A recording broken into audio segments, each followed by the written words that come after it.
Liquid Lunch, we're coming at you live. It's Tuesday, June 25th, the last Tuesday of June, and summer has hit finally, right, big Sandra? Time, in a big way. And I am loving the heat. Are you? Everyone's complaining, but I'm loving the heat. Hugh, what is with this new setup? What, you don't like it? Well, it feels so far apart. I know you. That's why you need a whip. I can't reach you anymore. Right now, this mic is going to have Kick to me. do. Kick me. I can kick you underneath. And look, I don't even have my shoes on. What? See? I don't even have them on. You know, that's illegal in some provinces. You know. Okay, I just heard a voice in the background saying this show is really going down. It's the heat, okay? It's affecting the brain. Yeah. It's affecting my the God. brain. We have an amazing show, though. Yes, we do. Should we get Really busy? excited. Yeah, because we have a lot of guests on. Did you want to talk about something? I just want to say this is the first time we're using this set, right? Since we did the show. The first show we did like this was with Almeen. Yes. Right? Yes. Which I just edited last week. And? Okay. Well, I'm tempted to speak Arcturian, but I think we'll just tell people to tune into that interview. You know what? I've been looking for that. When are you posting that interview? I just got it up online. Okay, online so now, for anybody it's not really released or published yet, but it will be. So for anybody who doesn't know who Almeen is, she is a channeler. She speaks many different languages from beings from... Including Atlantean. Yes. Atlantean angels, Lemurian angels. Lemurian angels, Arcturian. And many more, but she just did those three because we only have so much time. Right? Right. It was a really amazing interview. Yes, it was. So tune in for that one. So we better get busy with today, though, because we got a very busy show. Let's just tell everybody who we've got coming on the show. First of all, well, Keats Conlon is coming on. She's a singer-songwriter that has been noticed in the Kensington Market area, I believe, by Daniel Katz. Nice. So we're looking forward to her performances and to chatting with her. Also, Trevor Koverko is here. He's got a project called eProf, right, Trevor? And we're going to be talking all about that. I'm guessing that means professor? It's a learning thing, an e-learning. Okay. E-learning? Okay. Is that accurate? Yeah, Trevor? Yeah. Exactly. Education technology. So it's wow, important. I guess it's one of those new things. Now, would this be good for homeschooling? Sorry. We'll get all into that with Trevor when he gets here. Okay. I'm waiting for the pill to come out because I remember way back when I heard that they were going to invent a pill that you could just take the pill and then you would know everything that so pill. it can't be the red pill and it can't be the blue pill. So what color would it be? Whatever color you want. It's like, this is my math pill. This is my history pill. This is my... So just another way to get us drugged on. No. You get smarter. Okay. So we have pills to make us calmer. Pills to make us more aggressive. One pill makes you larger. The next one makes you small. Pills to make us fat. Pills to make us skinny. The ones that mother gives you don't do anything at all. I don't even get this conversation. Okay, all right. Okay, so also Pete Eastmuir is coming in. He's got a new CD that he's releasing. He's coming in later in the show. And Cheryl Hotchkiss from World Vision is also going to be here. Oh, that's a nice name, Hotchkiss. Yes. Gotta love that name. I wonder what Hotch means. Maybe it's hot kiss. I don't know. With the C in between. Actually, we're going to okay. Now that's not all the guests. We're going to start the show off right now. We have Chris Johansson on the Skype all the way from Gotland, Sweden. And Chris, are you on the air? Yeah, Chris, I hope so. there you. Thank you for there you having are. me. We just Do want to you be hear able me? to hear you in the room here. So first of all, welcome to that channel. Thank you very much.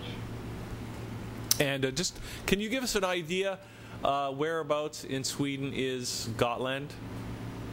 It's a little bit on the east coast in the Baltic Sea. It's a little island, the Scottish island. Oh, you're an island. Oh, that's cool. Yeah. Okay, so now we've got a very serious topic to discuss with you today. So, Chris, probably most people here in Canada aren't really familiar with your story. Can you kind of give us an introduction to your story here? Yeah, we asked for help once from the social services, and we should never have done that. It ended up with an investigation in 2006, and as times went by, we noticed that they were more and more interested about how we were thinking and how we were going to educate our son. And as soon as we mentioned homeschooling and not to vaccinate and not to leave him to kindergarten, it started to make a lot of trouble. So when we were about to leave from Sweden and move to India, they eventually, there was an anonymous letter that led to the police stormed the airplane and took our son away from us. So that's the small explanation to what has happened. And after that is a nasty story with a lot of, a lot of corruption. Okay, so basically, just to recap, you made the mistake of asking the social services there in Sweden to, what was the help that you were looking for? When Annie and I came back from India in 2001, we were affected by post-traumatic stress, and somehow we asked many levels of society to get some help with this, but it only got worse. And I think because of the choice not to vaccinate, they got information about that, and when it comes to living a little different life here in Sweden, the social services has a lot to say about that. They don't want you to think for yourself. They want you to do as they want you to do. So when you say you're living a different life, what does that mean? Can you give us some idea? I don't care at all what the media says. I'm only trying to study as much as I can on the web, and unfortunately the worldview that the media is giving you and what you can find on the web is two different things. So when you start to make choices for yourself, the more choices you make for yourself that is a little bit different concerning vaccinations, healthy food and stuff like that, they instantly start to question you. So do you think that they're trying to make an example out of you? Yeah, and I also believe that when this thing with homeschooling got hot, I asked the local education board for a meeting, and they refused about 10 times.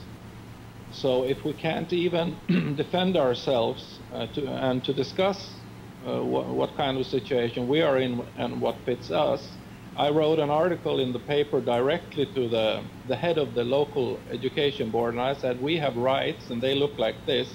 And I mentioned 9 points from the Declaration, the Constitution of Sweden, and also the Convention of Human Rights. And after that, everything, it felt like thunder above us. They did everything to try to fine us. They said something about this. It is a right for Dominic to go to a public school, and it is not our right to, obviously, to move to a different country. Or to homeschool. Yeah, and it was legal at that point, so there should not be any question about it. But as the local authorities over here, they don't have a clue what a human right looks like. They just act upon the law in front of them, like the law, school law and the social law, and they don't care anything about anything else. So right now, Chris, is homeschooling legal or illegal in your country? It is illegal. It is illegal right now. There is a little, in certain cases, the law says in certain cases you can homeschool. Have the right to homeschool. Okay. But I actually don't know anybody who has the right to homeschool. Okay. So where is your son right now? He is living on the island with in a foster family, and we know where he is, but we haven't talked nor seen him in 2.5 years, more than 2.5 years. Wow. And how old is your son right now? 11. 11. And what is their reasoning for you at least not to see him? It's not good for him. For period. you and his mother as well. Yeah, almost everybody. He has met his grandfather twice, his grandmother once. Then the second time he was supposed to meet his grandfather and grandmother, that was the day his grandmother died, my mother. So instead of meeting her, he got the news that she has passed away. Wow. Okay. Now, is there any kind of, I mean, we hear about here in Canada, we have our own issues with family and children's services, and there are a lot of different family and children's services for different communities. Here, Chris, for example, the Native people have their own family and children's services, the Catholics have their own, the Jewish has their own. And there are problems within each and every one of them. Each and every one Huge. has problems, and I've met some of the people that are administering those systems, and inevitably there is, at some level, going to be a conflict, a difference of opinion between these services and between families and what's best for the kids. But there are ways of appealing these kind of decisions. Is there a similar kind of like legal recourse for you at this point? Yeah, we're going to take care of the visitation problem so we can finally see each other. So we're taking care of that. We have appealed to the local court. It's called tingsrätten, and I'm waiting to receive an answer from them. But beyond that, I'm going to do something. I'm thinking about what to do. I have to sue this country for what they're doing to the children, because this is not about what's best for children. It's about what they believe is best for children. They don't care about the health. They care about what they think about and what they're programmed with. And if we don't approach the problem for what it is, we are never going to be able to solve it. So I believe it's time to approach it like this is some kind of mind control, that you are not supposed to live your life. You have to live the life that we provide to you, and including thoughts and belief systems. And that is a little beyond disgusting, if you ask me. Yeah, and you mentioned about the vaccines, and you know, we hear, and I kind of have to agree with you when you talk about the view of things that you get when you get the majority of your information from the internet versus the view that you're supposed to get from being immersed in the TV world are two different things. Yeah. And it seems to me that, just for example, in the U.S., I think over 70% of the people, and it might be higher than that now, don't believe the official story about 9/11. But if you watch television, that's the only story. So I hear what you're saying about that. And the same goes with the vaccinations, right? We're hearing, if you get your information from the internet, that increasingly powerful the state, not just in Sweden, but in Canada and the U.S., it's getting to the point where it's going to be compulsory vaccinations for kids. And we've heard the stories of what the vaccines are doing. In fact, getting the blame for the high levels of autism. What was your reason for, what was that whole altercation that happened between you and the authorities regarding the vaccination? Well, first of all, the child, we call it BVC, it's a child caretaker center. They were messing with us for 3 years. They were nagging that we should vaccinate. And then the fact that Dominic is not vaccinated is, according to the court and according to the social services, a health risk. And they make a case. They don't make a case of proper information. They just pack a whole lot of stuff in there, and they make it look like we're nutcases. Look how dangerous these parents are. They don't take care of the children, and so on. So what happened finally, when they had Dominic, they force vaccinated him against our will. I told them, you will not vaccinate him. If you do so, I will make sure that you have to pay as much as possible. And they didn't even ask us. So I just got the information a year back or whatever, that they have vaccinated him, and I started to talk about this and ask questions about this, but they refused to reply my questions. So Is it illegal? I mean, is it mandatory in Sweden right now to vaccinate? Do you have to? no. Okay. And it's actually, this is forced medication. It's totally against the Declaration of Human Rights.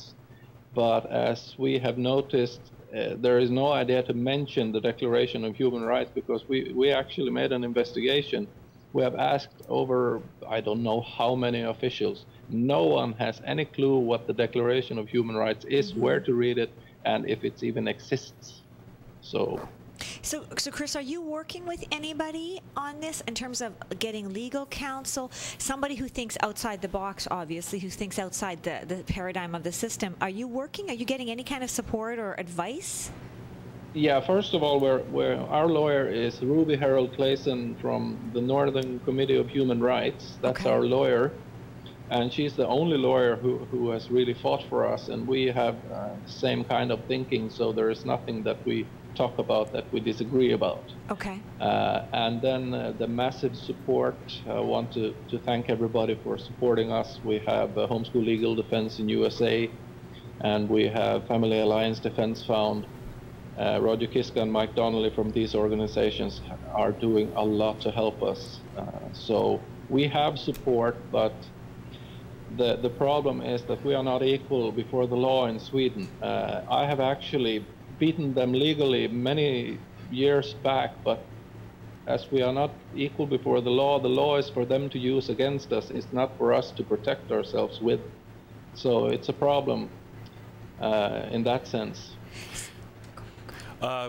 Chris, so I'm just curious, so what the general vibe is over there in Sweden, Question. See, I'm reading her mind. I was just about to ask that question. Like, how do people feel about do you find that people tend to see your side of the story, or do people tend to kind of side with the state on this issue? Pretty much 99% of all the people that has been studying our case and whom I've been in contact with, they are on our side. And there are a few people, of course, that, well, why didn't you do as the state told you? But I didn't sell my soul to the state when I was born. I'm a free human being. So, and the state and government was first set up in place to support when you ask for. They're not supposed to shove their own worldview down in your throat with vaccines and all this. So I'm happy that I went public with this and with the verdicts from the court, and we are gonna continue to make document after document public, so people know what this is really is the social service problem here in Europe, especially in Sweden, because this is not acceptable anymore. In the regular norm, we take care of children, and if I pinch a little child just to have some fun in a party, people will throw me out. But all of a sudden, social services is just kidnapping children for fun, and well, we think like this. Now you're going to lose your son or your daughter, and we don't care about how you feel about it. So the situation is so messed up, and I'm so happy that people are starting to wake up and support our case and many other cases as well. Well, listen, Chris, it's been good to talk to you. I wish you the best of luck in this case. And I'm just wondering, is there a website or a place where people can get in touch with you if they want to help? Yeah, if you Google, first of all, if you Google my son's name, Dominic Johansson, there are, I don't know how many articles, but to get in touch with me, personally, I think the best thing is to go to Facebook and join the Return Dominic Johansson to his parents. Or maybe I should I share my email address maybe? If you wish. Yeah, no problem. I can write it here. In the meantime, while you're getting that ready, but people, there's a group on Facebook, is there? Return Dominic Johansson to his parents group on Facebook? Okay, so they can check that out. And if you want to give your email address, so we'll let people know about it. Let's see, I think it is like that. Yeah. If anybody have any ideas how to deal with this problem, I'm still shocked by the fact that officials treat families and children like this. It has to stop. So whatever people can do, however we can cooperate, we have to do something, because this is, now we are attacking our children, and it's not acceptable. Absolutely. Chris, I have a feeling you are opening up a can of worms, and I think you're opening it up to a whole lot of issues. So thank you so much for standing by your convictions and fighting for what you really, really believe in, and I guess being the warrior that you are. And we'll just we'll put in the credits the Facebook group there, Chris. And the email. So, thank you very much. so thanks for doing this today. Thank you for having me, and I wish you all the best and a lot of blessings. Good luck. Okay, thanks. Same to you. Thank you. All right, so Wow. let's, there you go. Wow, that was pretty heavy. Yeah. You know, I was just thinking, we never got the chance to ask him, but how did they actually take his son? Like, did they just knock on the door and just say, hey, we're coming and we're taking your son? How did they actually do that? I mean, what was that like? Did they give you any forewarning? See, we should have asked that. I wanted to, but we didn't have enough time. It wasn't that I forgot. We just didn't have enough time to actually get there. But my God, to just take us back to that moment would be pretty traumatic. Wow, 2.5 years. Well, maybe we'll get him on again sometime and see what's happening. You know what? Maybe we can get him on in a few months to see what kind of progress there is happening. That would be a great idea. Yeah. Okay, so let's get busy with our next guest here. We have Keats Conlon joining us, and Keats, welcome to the station. Thank you. Do you want to maybe Just do give us a song, and then we'll come back and Okay. talk to you some more.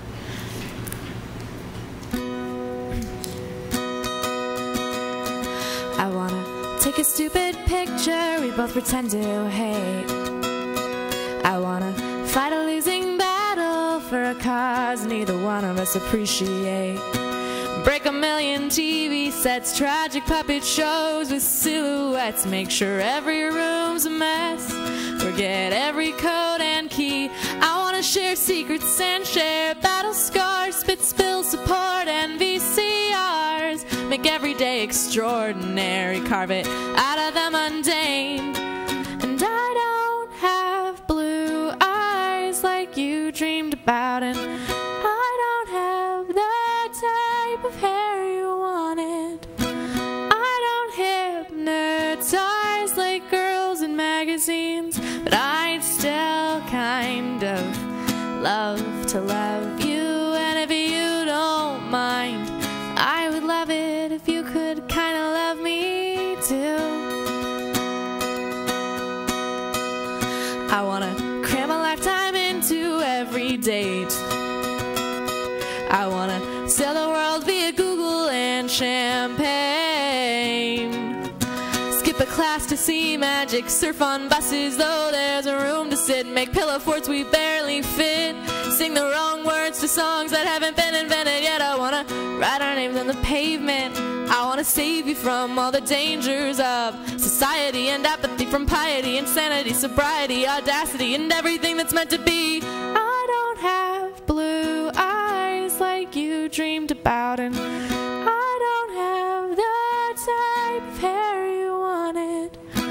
I don't hypnotize like girls in magazines, but I'd still kind of love to love you. And if you don't mind, I would love it if you could kind of love me too. And I know that there are stormy clouds ahead, and I know that it's a battle without end. And there are times when I'm a fool, or you're so accidentally cruel, but I think that I could track it if you'd lend a hand. Even though I don't have blue eyes like you dreamed about, and I don't have the type of hair you wanted. I don't hypnotize like girls in magazines, but I'd still kind of love to love you. And if you don't mind, I would love it if you could kind of love me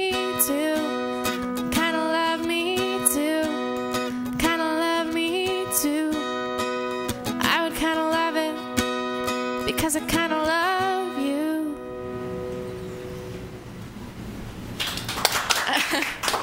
Wow. I agree with Daniel Katz. That was amazing. I love the lyrics. Thank you so much. Wow. Did you actually listen to those lyrics? The last line, Oh, okay. which Well, was a great line. You know what? I listened to the whole thing and I loved it. It was amazing. Wow. Do you have a CD out yet? I do, actually. I just finished recording one in Windsor with Polaris Studios, and it's called Like the Poet, because my name's Keats, like the poet. And it's available on my Bandcamp right now online, or if you contact me directly, I can get you one. Or Wow. That's a great tune. Yeah. Is that your number one hit? It's one of my one of the ones that I get requested fairly often. So of my fans, I don't know if it's still weird for me to call them fans. I don't know. I feel like I've just started accumulating an audience. So Really? yeah. So how did that? I mean, first of all, where are you from? I'm from Windsor, actually. I only actually moved up to Toronto about a month ago. Yeah. So I'm still pretty new to the city. Yeah. So how do you like it so far? So far, I'm loving it.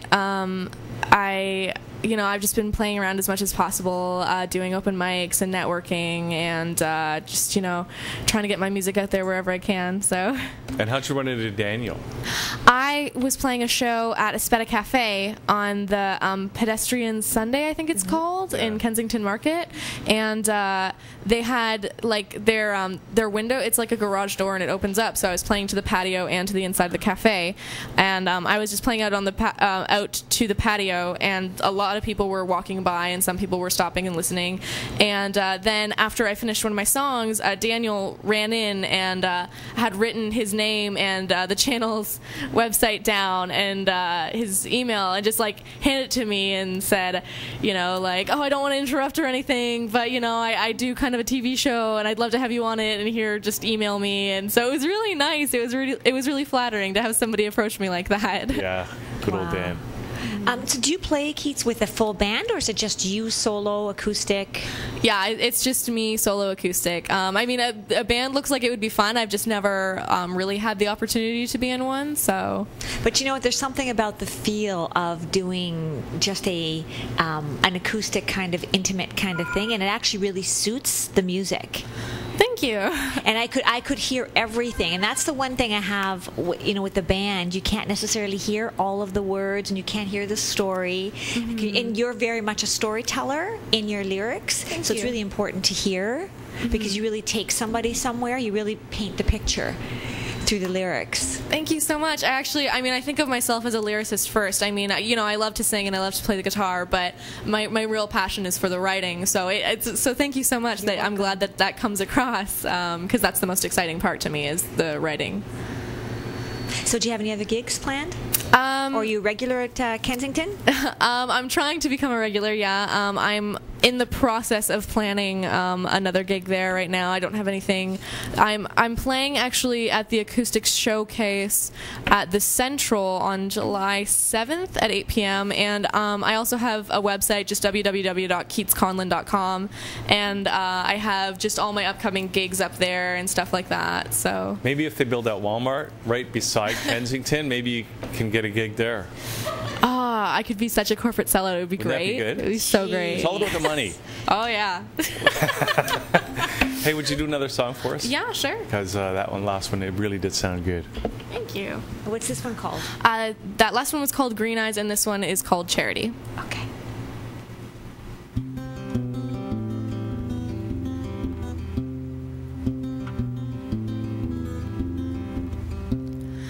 Had a dream that I was young and dandelions weren't weeds, and every ship I sent to sea always came back to me.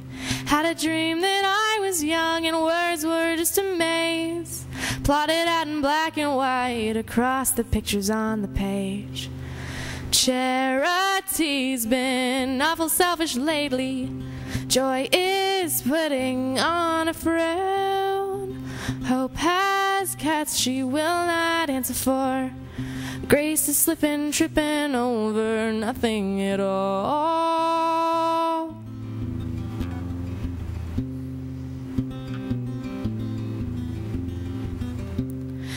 Had a dream that I was young and every game was fair, and every fit of laughter would do much better to breathe than air. Had a dream that I was young, the birds could fly much higher, but I knew I could reach them once I grew a little taller.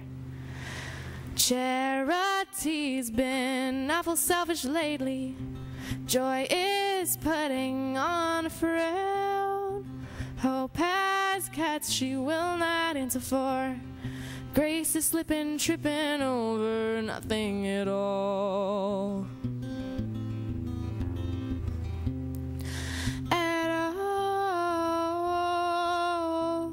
But every day I wake up older, I'm no stronger for the change. And every day I wake up hoping I've passed tomorrow. I'm heading on towards yesterday.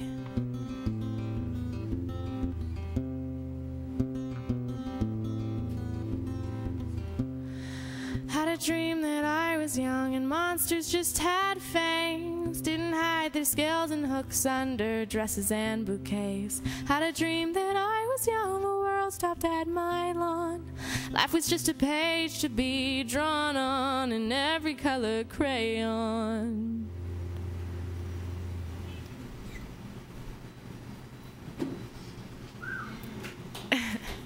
Thank you.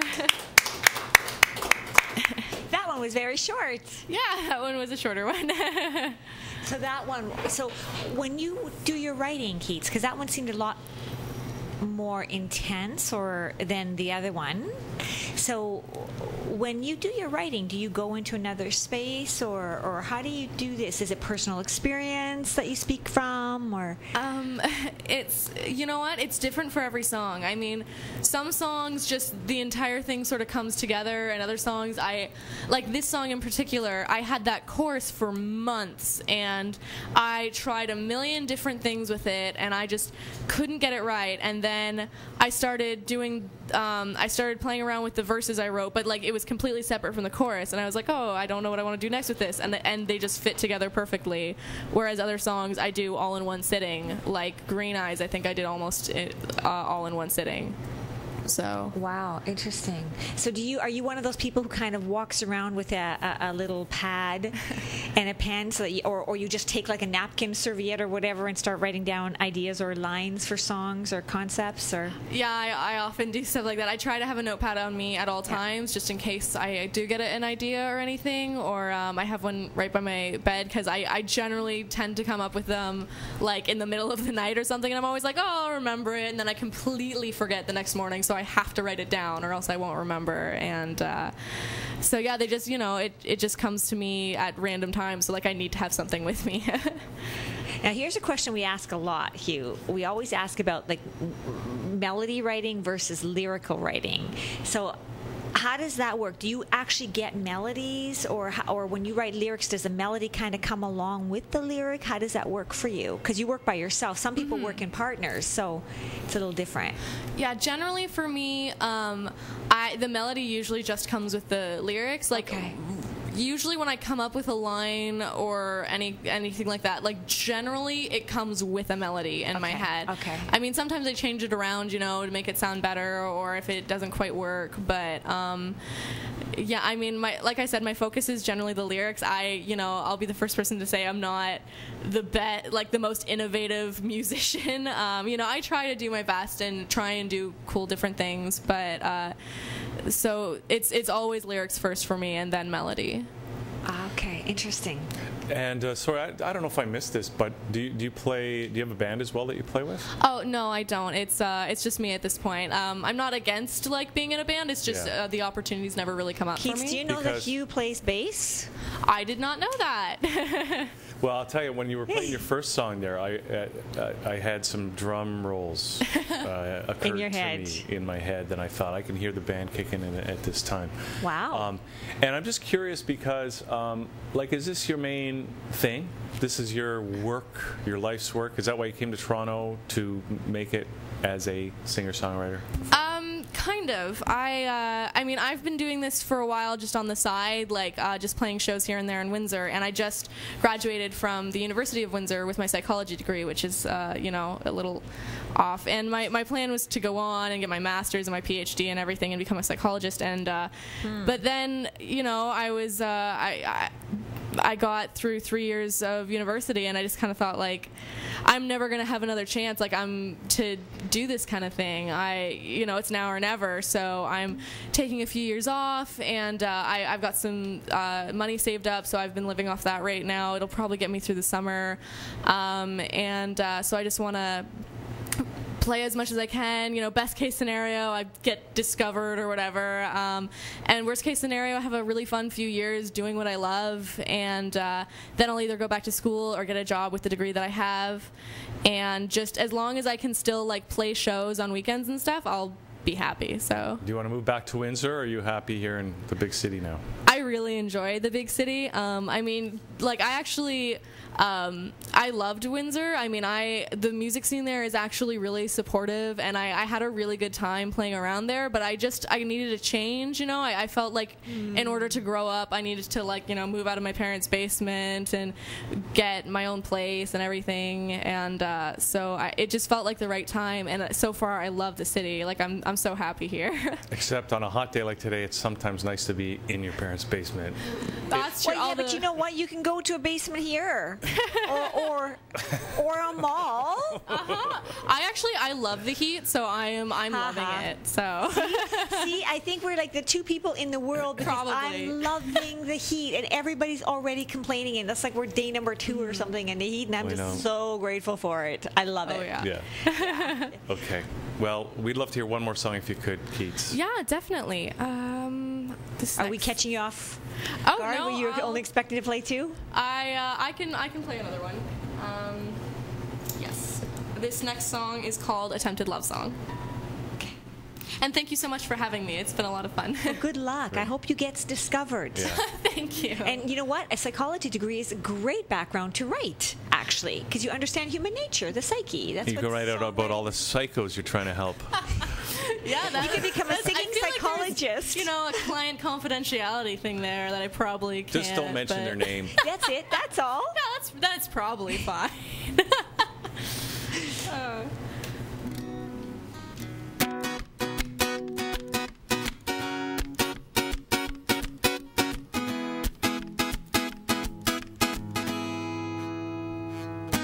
I was sitting around, I was kicking about, useless as always, listening to the radio, hearing all the songs go, oh, oh, oh, oh. A girl came on, she was singing strong about that word called love. Figured it couldn't be hard, and since I'm kind of apart, I wanted to write you a love song, but I got so nervous, and I wanted to write you a love song, but it all sounded stupid. Wanted to write you a love song that could stop all time, but I couldn't write one long enough. I couldn't keep it short enough. I couldn't get it to rhyme.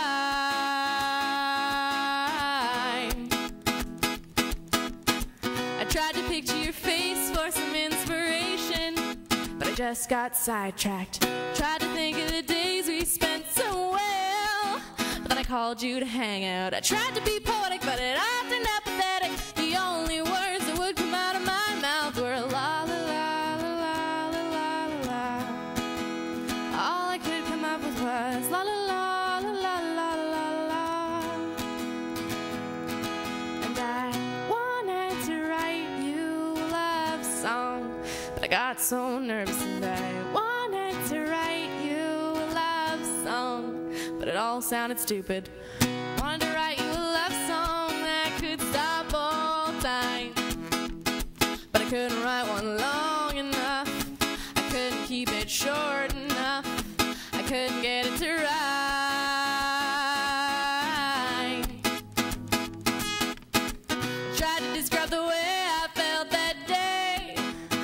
first made contact. Made up some metaphors all about the way you made my heart soar. But it often a cliche, and I didn't want to pay any homage to Taylor Swift songs. Couldn't even come up with a better melody than GDC. And I wanted to write you a love song, but I got so nervous, and I wanted to write you a love song, but it all sounded stupid. Wanted to write you a love song that could stop all time, but I couldn't write one long enough. I couldn't keep it short enough. I couldn't get it to rhyme. All I could come up with was la la la la la la la. All I could come up with was la la la la la la la la. I'm still working with la la la la la la la la la la. How do you feel about la la la la la la la la?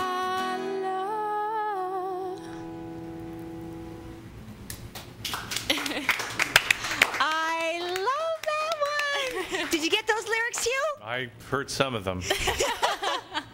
Okay, so you are just as good as Taylor Swift. Way better. Absolutely, absolutely. Thank you so much. But who's GDC? Oh, it's their chords, and that was the melody. Although, actually, it infuriates me now that I think about it, but because I have a capo on, those aren't actually the chords. Without the capo, it would be like the hand movements are GDC. Okay. But with the capo, it moves the melody up. So the chords are now something different, and Okay. I wrote it before I put the capo on it. Ah. And I realized that recently, and now every time I sing that line, I'm like, it's not actually GDC. Isn't that interesting? So what would it work if you changed it from GDC to FAM or whatever it is? It would. I could probably still get the melody line generally, but it would be in a different key, so it would sound different. Okay. Okay. Wow. Anyway. There's a little it trivia sounded- thing for you. It sounded great, Keats. And Absolutely. did you bring a copy of your CD? I with you? did actually. If What- you want one. Well, I want to hold it up to the camera Oh, yeah, if it's I can get it. handy. Don't- let me- If I'll it's get it. you I'll get stay it. there, Show me where it Keats. is, and just I'll tell get her it. where to Show me get where it is, and I'll get it. And then, yeah, I don't okay. know where my guitar case is. Well, we'll. I'll go find it. You know what? Forget it. Okay. So, but anyway, we want to tell people where they can get a copy of it. Where can they do that? Well, they can get a copy of it on my Bandcamp site online, which is www.keatsconlin.bandcamp.com. Or you can go to my website, which is keatsconlin.com. And it's... Thank you. Is there a link to a place to buy it on your keatsconlin.com? Yeah, there's links to buy it there, and lyrics, and photos, and a bunch of different stuff on my site there. And what is your next gig coming up? Oh, this one's got a scratch on it, but my next gig coming up is at the acoustic showcase at the Central on July 7th at 8 p.m. But I don't have one of my own shows coming up anytime soon, but Okay. I'll be posting them up on my website as they come up. So what are you doing at that show then? If that's not your own show, you're. Oh, it's an acoustic showcase, so it's like a variety show kind of. It's a bunch of different acoustic artists, and I'm not entirely sure. I think I'll probably be playing 2 or 3 songs on there. Okay. So, Very but nice. it should be a good show. So Okay, people great. should come out to it. Well, here, I want to show the CD on that camera over there. Let's see what it looks like. And there you go. That's what the CD looks like. Keats Conlin, like the poet. Like the poet. Yeah. So, Keats, thanks for doing this today. And Yeah, no, thanks so much for having me. come back anytime, especially if you release a new album. And it really sounded great. So Thank you so much. Amazing. Thanks for Good doing luck. Thank you. The singing psychologist. now we have a. The world's got too many psychologists already, right? So she's just a singer-songwriter. She's Okay. going to make it big as a singer-songwriter. Okay. I could tell that. Okay, so we have. Well, her music will be have a psychological effect because it'll calm people. So in that way, I hope you're right about that. that's what music is supposed to do, right? Not necessarily. Okay, true. Rammstein has an opposite effect. Yeah, you know what? And heavy metal and stuff like that, that's hardly calming. Yeah. So, okay. Actually, we're gonna come back in a few minutes. Pete Eastmere is here. He's got a new CD, right, Pete? Yeah. So we're gonna have some more music right after we come back from this. We are going to play a little video of that now, though, because of that. Who's that guy? That Edward Snowden guy? Yes. That's squealing on the NSA. Yes. So we got a little. Is he in Cuba now? Where is he? We got a rap. He's doing some rap music here now. We're gonna check that out. We're gonna come back with Pete Eastmere as Liquid Lunch continues.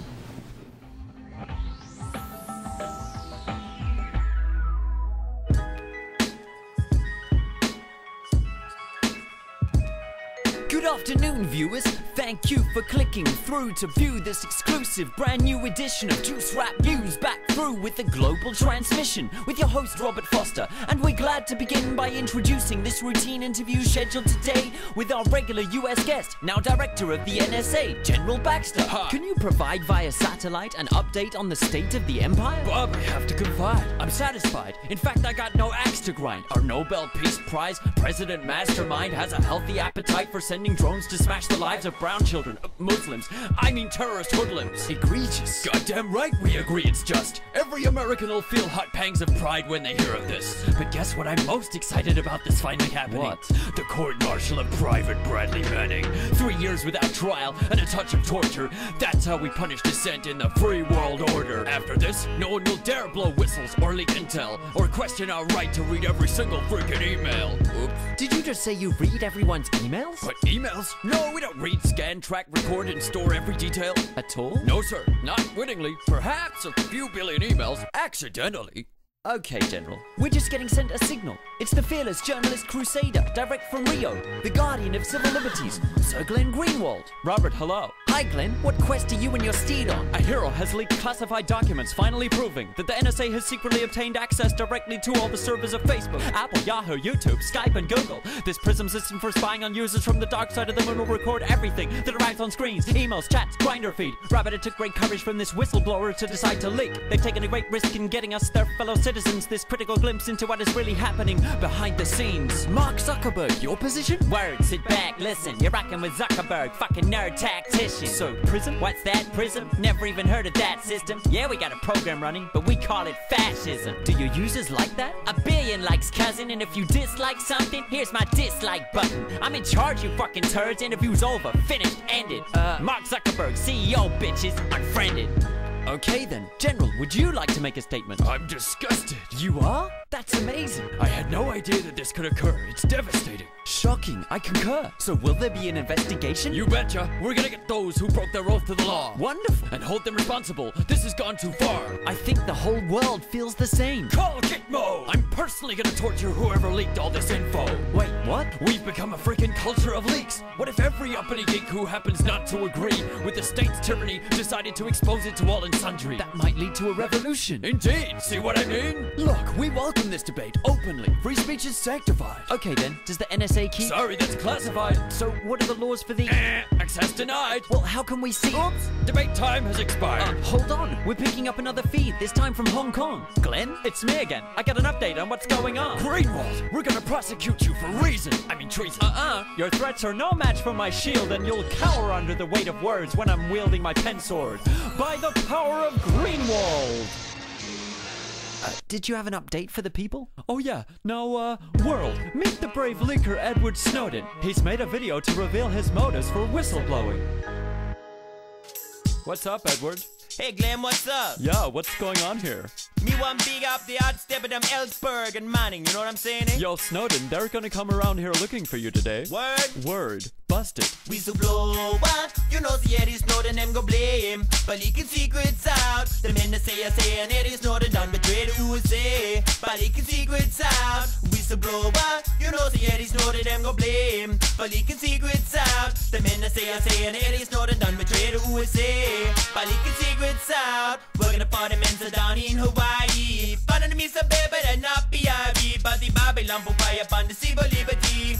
So me decide to trade me safety for the sake of defend all of me citizen privacy. If you see something safe, someone follow me and be whistleblower. You know, see Eddie Snowden them go blame. But he can secrets out. The men that say Eddie Snowden done done betrayed USA, but leaking secrets out. Well, dear viewers, that's about it for this edition. But it wouldn't be complete without some final questions. Whistleblowers, they leak in the public interest. Now what remains to be known is the public interested? If so, this might be a good day to exhibit it. Ignorance is a choice in the age of the internet. Many consider this all very bewildering. Some praise these acts as heroic, worthy of mimicking. Others condemn them as illegal and prohibited. But can't both be equally applicative? To be good humans, we're sometimes called upon to be bad citizens. Some nations were even born by breaking laws of the tyrannous. Do you support heroes from days of yore who, in order to cause reforms, disobey the law? Then what about those in the present who heed the same call? This is Robert Foster for Rap News. Good day to you all.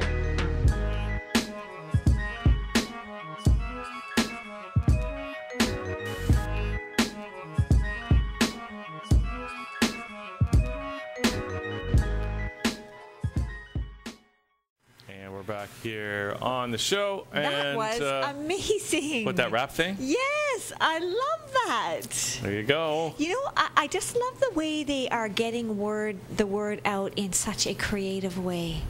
Who's they? Whatever that team is, that production is, I don't know who they are. It's good. It was amazing. I know. I thought it was amazing. They're they're having fun with it, yeah. But yet there's a serious message there. Which makes it a lot more impactful. It really resonates a lot more when you're having that fun with it. It really gets the message across. Yeah. It's really well, you cool. can hear that tinkling sound in the background. That's Yes. Pete Eastmuir, who's Speaking of another message. Here on the show. Pete, yes. How you doing? Hey, I'm good. Good. Nice to see you, Sandra. Yeah. How are you? Nice to see you again. Yeah. Love your white polka dot shirt. Well, thank you. My nickname is Bubbles now. So. Oh, it's the same. It's the same shirt you're wearing on the cover of the CD. Well, that's right. Well, very observant of you. Did you get that at Value Village? I didn't actually. I paid a lot of money for this shirt here. Oh, shoot, that was not a very nice So I had to comment. say It's a good thing at Value Village. If you can buy these shirts there, I would recommend it. You know. I get all my clothes at Value Village. Yeah, I used to. Yeah. Sure. Doesn't mean everybody does. Okay. Anyway, Pete. That shirt looks really good. Not that I was going to say it doesn't look like you would get that at Value Village, but it's not to I'm trying to Value bring Village polka dots either. back, you know, because people are wearing stripes so much, you know. I feel like you're in a cage. So Well, you know gotta have what? It just the polka dots and the plaid, you know. Forget the plaid. Yeah. You know, get some polka dots happening. You the know? polka dot door. Yeah, polka dot. Can you give me more piano here, Jim? Okay, maybe dating myself here, but Need I some remember room that stuff. the polka dot door. Room, Actually, you could do a warm up with doing the polka dot door. Yeah. Yeah. So what's happening, guys? What's going on? You like the hot weather? She likes it. I love it. Can't I'm okay get with enough it. of it. I love the hot weather. Yeah, so do I. Yeah. See, that's number 3. That's 3. We're taking over. Yeah, 30 degrees, high humidity. Yeah. Get outside, ride the bike, play some tennis, you know? What's wrong with sweating? Nothing wrong. It's good for you. Yeah. Detoxing. So, Pete, tell us about this new record. Well, the new record is an EP. It's a 5-song EP, and I did it with the Heavyweights Brass Band, backing me up. Chris Butcher, Paul Metcalf, and also Lowell Whitty on drums, explosive drummer. And also stepping in was Bryden Baird, who played trumpet and flugelhorn. He's the musical director for Feist on the not this last tour, not the current tour, but the last one. And so we have this, this new sound that I've been developing and playing piano. It's kind of like a groovy summer epic horns and soulful songwriting kind of thing. Now we've had the Heavyweight Brass Band here in the studio, and I mean, they've got a really unique sound because it's all brass, and it's cool. It's kind of New Orleans meets Motown funk and funk. And it's a little, I mean, it's not mainstream. It's a little bit on the unusual side. I'm just curious, what made you decide to work with those guys for this new record? Well, it's a good question. Well, I'd worked with Chris Butcher, who's basically the main guy from Heavyweights on the last record, Songs from Mans. Yeah, give me a little bit hotter in the room here on the piano, please, so I can hear it. Yeah, and so I went to see them when they were, playing at the Rex and stuff. And I was really impressed by the the sousaphone player Rob Tian. So he was nominated for Classical Composer of the Year last year for a Juno. He didn't win, but he was nominated. So I have this classical kind of background as well as jazz and pop, and so I said I want to work with Rob. So he actually co-produced it. He's in the Heavyweights Brass Band and also in the Lemon Bucket Orchestra. Have you heard of those guys? They played Kensington Market and various places. They're famous, the Lemon Bucket. Yeah, I'm actually going to the show of theirs. I'm going to plug them at the Opera House with Fanfare Carlito from Romania, an incredible brass band. Wow. Yeah. So when you hear this record, we're going to get into play live in just a sec, but is there a lot of there's a lot of horns. Brass heavy? Yeah, absolutely. Okay. It's 5 singles. Basically, that's what we went to go. We started with Michaela, and then we brought in a song that I've had a while that the fans tend to like called "Cold Call." Yeah. And then so there's brass and there's strings on it. Rachel Mercer on cello, playing her 300-year-old not hers but the Stradivarius cello, and Lin Kuo who plays for the National Opera Company on violin. Kyle Sharon on fiddle for one of the songs. And so, so we just kind of rock out. And we got a dance song on there called The Whack, which I hope you'll play later, just as sample and stuff. Well, we'll see. Maybe we can play it in the closing credits. Yeah. But now you're not here with the brass band here, but you do have your electric piano. And, I write on the piano. All these songs came out of writing on the piano, except for Cold Call, which happened to be on guitar, my main instrument. Yeah. But it features the brass band in this, but it all comes down to a song, right, and a groove. So, exactly. Yeah. So how many people are playing on stage with you now? And the opening, which we did on Tuesday night, was 8 people. So it's an 8-piece band. Wow. Yeah. And that was that your opening party? Yeah, it was Just actually. This week? Yeah, it was the 18th. We couldn't get you on beforehand, but we didn't quite have time. We were busy rehearsing and various things, and so anyway, it went really well. It was really cool, it really rocked. Well, we'd love to hear a song, and this will be more of the pure essence of the song, I guess. Yeah, the stripped down, simple Stevie Wonder type of vibe on the piano or the organ here. No, we're going to do our best to give you lots of room volume here. Yeah, it'd be great if I could have some more room volume in the piano. I'm not getting it yet. We'll give you what we can give you. We do want to make sure it sounds good out there, too. Yeah, absolutely. I hear you. So, what do you want to do for us first? Well, why don't I do Michaela then? This is the first song off it. So it goes something like this.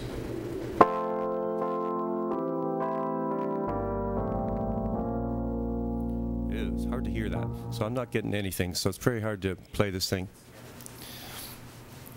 Yeah.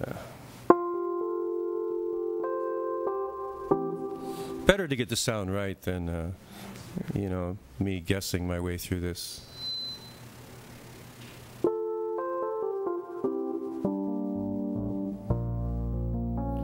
Is it sounding good to you out there, inside? Well, I can probably just do it like this if I can hear it. It may be a little quieter for me. But, should we just go for it? Yeah. Okay.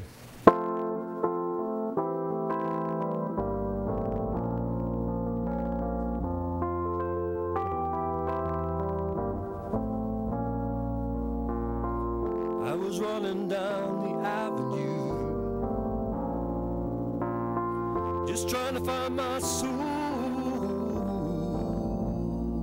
So I bought myself a little car. Things ain't all that bad down here, Michaela.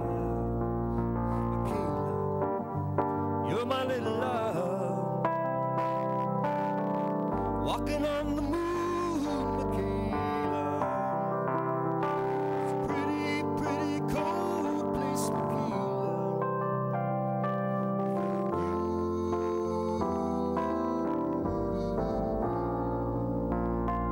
I was rolling down the hotel corridor when I tripped and the sky opened, I hit the floor. I was running back to you, but time doesn't stand still, Michaela. Michaela, you're my little love, walking on the moon.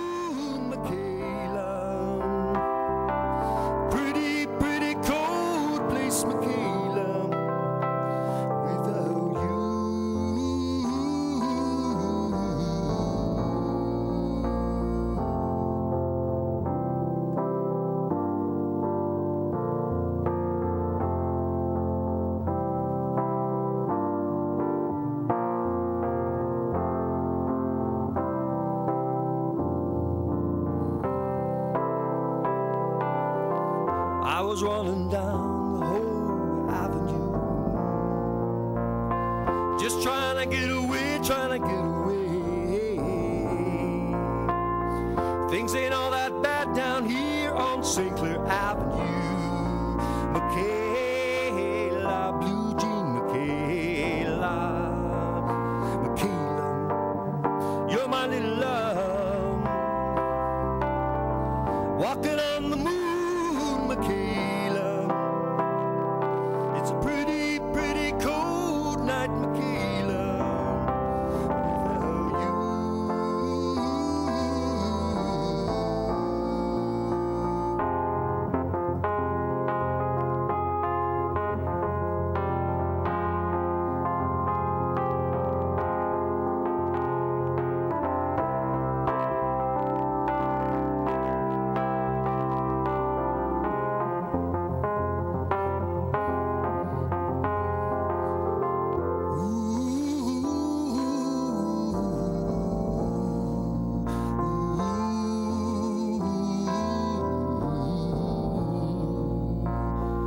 I was running down the avenue,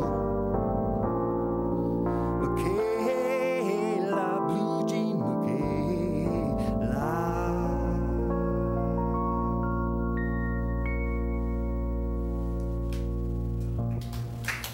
And you can imagine the big horns flying through there all the way through. I was just honking. thinking that. They really hit hard, yeah. Yeah. But I was just enjoying Oh, beautiful. that. Oh, that's Yes. cool. That's yeah. very cute. I really Yeah. like that. You know, who's that?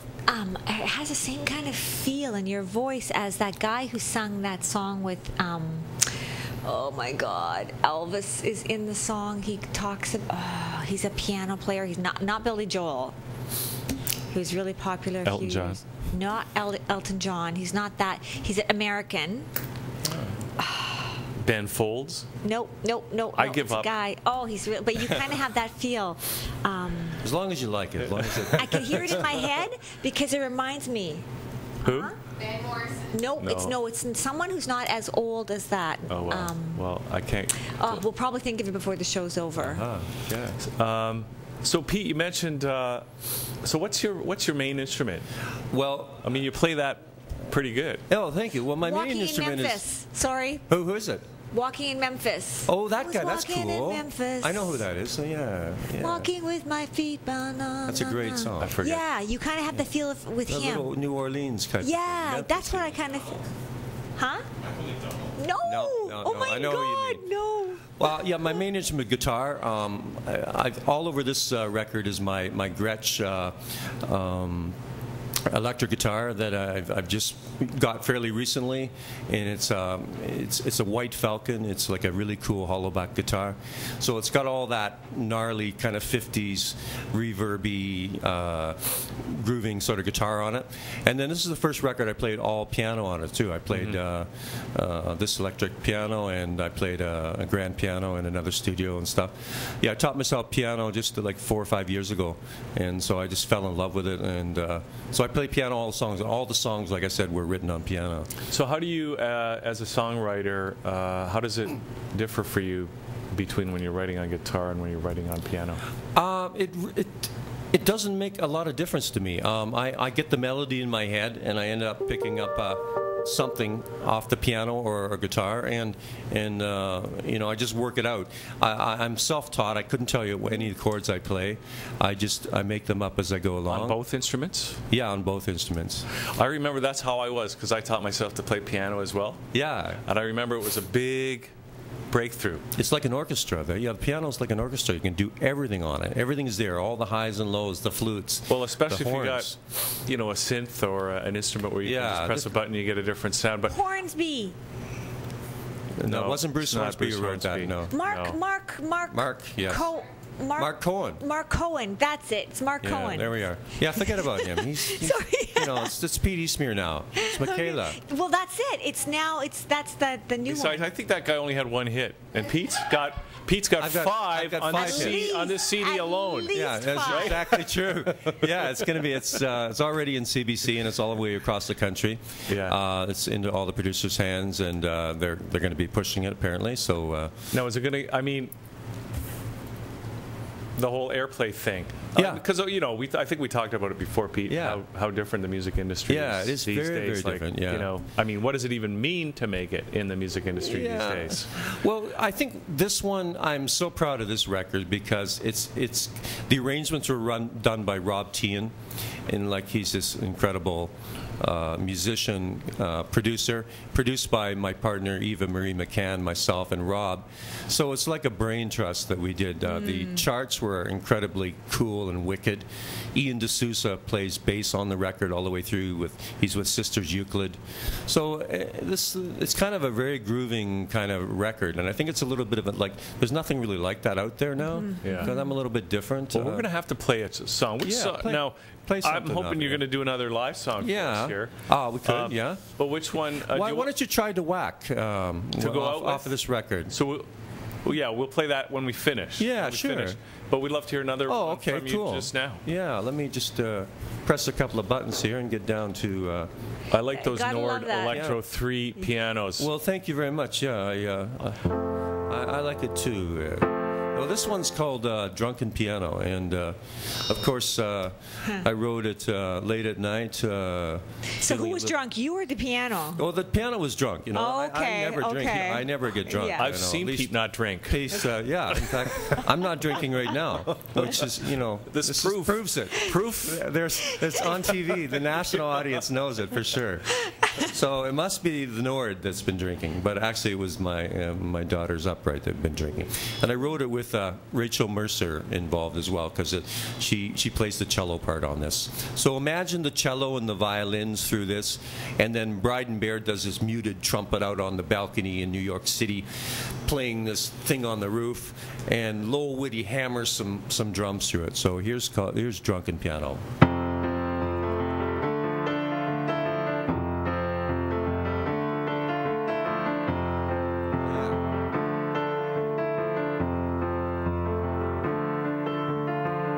I'm playing a drunken piano. I'm playing a drunken piano, and I'm already yours. Bought and sold like a ticket to the zoo.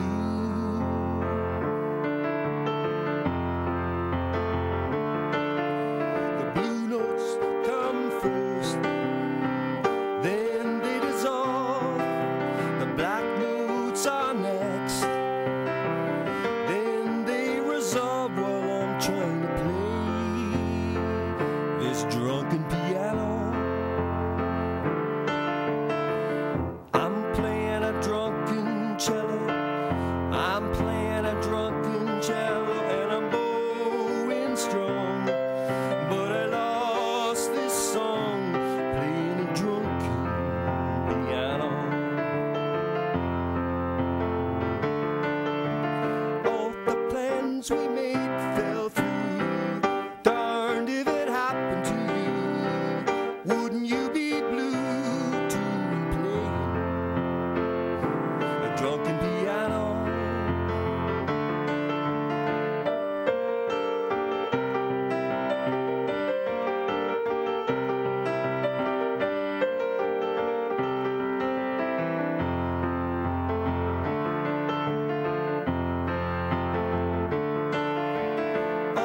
Plans we made fell through.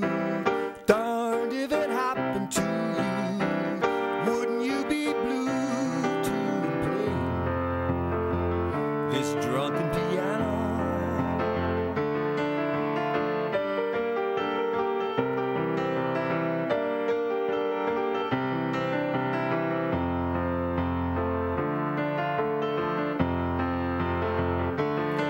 The blue minis come first, then they dissolve. The blue monkeys on my back, and the yard apes in the yard are making quite a racket. Those yard apes in the yard, while I'm trying to play this drunken piano.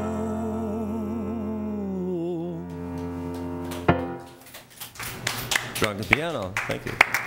I'm glad it's the piano, Pete. Yeah. Yeah, Wink, wink. and the cello. Wink, wink. And the cello, yeah, too. Yeah, she was bone So we're strong, having, but yeah. she lost that song. So there's just a one drunken musical party Yeah. of that's instruments. Now, Pete, you already had the launch event, right? Yeah. Just yeah, on where was Tuesday. that? That was at Gate 403 Yeah. on Roncesvalles Avenue. And, I used to go to that place all the time. Yeah, it's a great place. I love Yeah. it. We do a lot of gigs there, and we had the gig booked, so we wanted to do a summer release. So we just brought in the whole 8-piece band. A lot of our friends came, and the Sharon brothers opened this. They're actually my cousins. Kyle plays on the record fiddle, and Jake plays piano and guitar. And they opened the show, and they're a roots duo. Very cool. They play all over the world. They're great. No, I know Sandra was looking at. She opened up your CD here. Sandra, you were. What were you saying about that? I missed what you were trying to communicate to me. I loved the work, the graffiti work in the background. Yeah, that's just in a park near where I live. So we spotted it, and I said, let's do the photo shoot there. And so everything's from there. And photographer we met on the subway, Michael Cooper. You met him on the subway? Yeah, my son and Marie met him on the subway. He handed them a card. I was talking to two other photographers, and I wasn't feeling good, and so I called Michael up, and he turned out to be great. He's been actually filming the Canadian Opera Company, or taking pictures for 30 years. He's obviously he's very cool. Yeah. And he did the job, and it turned out really well. And that's me getting some air, jumping off the amp there in the park there. Did you like that, eh? Yes, that was really nice. That's kind of Beatlesque. Yeah. Oh, yeah. is that okay? Sure. Yeah, Ringo Starr used to wear a shirt like that, apparently. Well, you know what? It's amazing that your polka dot, even with in front Pull of out the CD. Look at that, eh? the CD. Oh, okay. Let's pull out the CD. I'm going to show you. Oh my God. So, okay, Pete. Okay, so I'm seriously into polka dots. What's going on? I don't know, Hugh. I don't really know. You know what? I think the CD is drunk. You know, I have a tie like that. Yeah. I should be giving. You know what? I'm gonna go look for that. borrow it Your sometime. tie Right after must this, be I might just give it I'm to you. looking for a bow tie like that, actually. Something. Yeah. So we're playing. Shall I give a few plugs for where we're playing? Absolutely. We just played last night the Downtown Toronto Jazz Festival. We're playing. What stage did you play for that? Just the curious. Central Bar. Oh yeah. Okay. Yeah. And then we're playing Canada Day in Aurelia for the second year in a row. Nice. Up in Aurelia by Lake Couchiching Park. That's a lot of people that's That's for going to be that. cool on the Yes, 1st. yes. And on the 20th, we're booked at the Rural Roots Festival in Smith Falls, Ontario. Is that in the arena? No, it's outside in a park as well. In Smith Falls, yeah. It's near Ottawa. I know where it is. It's near So Perth. what happens when it rains, Pete? We just Then what do get you the do? umbrellas out, and then we do a little rain dance, and then the sun comes out. And then, You know what we you need? start playing. The Nord. Pete, you need one of those hats that has an umbrella on it, a blue polka dot umbrella hat. All right. I'll when you're at Walmart next to you, or wherever I'm not going you to shop, Walmart. Target or Because whatever. Are you if they boycotting open that Walmart? Walmart, it's going to ruin the Kensington Market. I know they shouldn't. I'm What? so against that. I'm seriously against that. It's not going to happen, though, is it? Yeah. And then we're playing Summerfolk. We're doing a showcase of Summerfolk, which is one of the coolest festivals in Canada. Where's that? Owen Sound. We're doing a showcase, just a few songs, on Saturday afternoon on August I think it's August the 21st or something.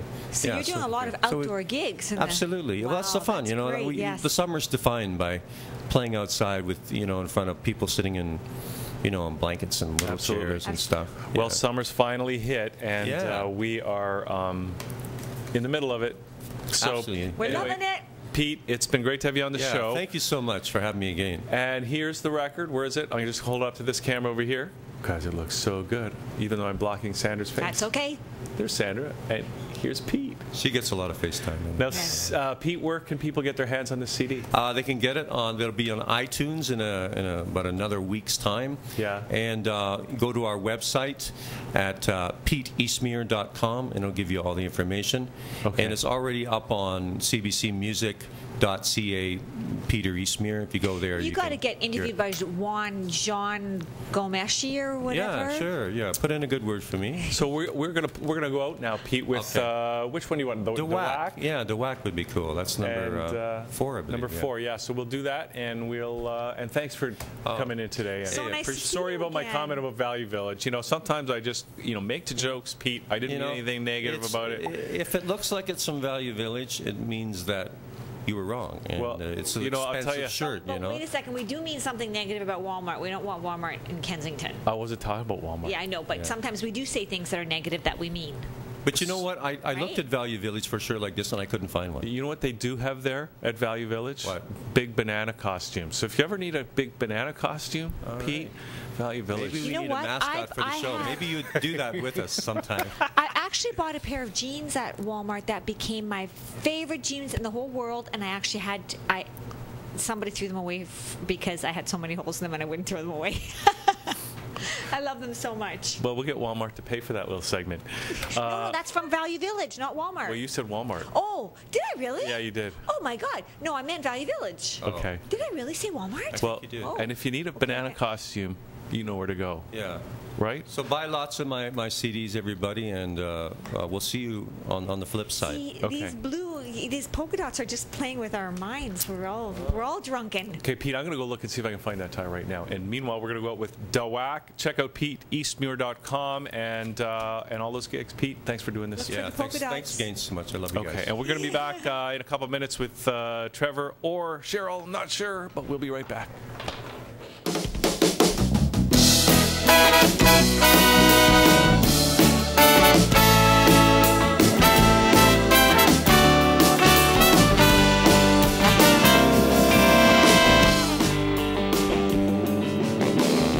He leaves and I break down. I pick me up, head out of town to a booth in the tunnel restaurant, waiting for my ribs and fries. Pick up Joey on the side. Think of you when it comes. Cold slaw, side order a cold slaw. And we walked along the boardwalk, and we were on like Greta Garbo and the town outlaw. Always on display, so magnificent. I should have offered him a snack. Instead I took the whack, and the whack, the whack, the whack, the whack, the whack. Driving through the rain, the wipers beating double time. They don't dry my tears, they don't wipe away my shame. What's a girl to do? I'm thinking of you with her. It's raining in my heart and I'm so whack. The whack, the whack, the whack, the whack. And we walked along the boardwalk, and we were on like Greta Garbo and the town outlaw. Always on display, magnificent.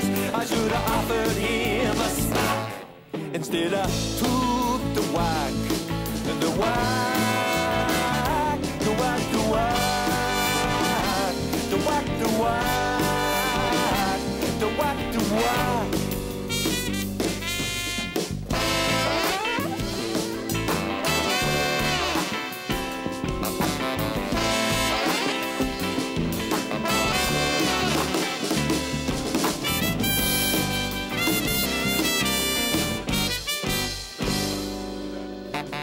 What goes around comes to pass. Think I'll top my teeny glass. Mr. D comes to play when there's out of time. Waiting for my ribs and fries. Pick up Joey on the side. Think of you when it comes. Cold slaw, side order a cold slaw. And we walked along the boardwalk, and we were out like Greta Garbo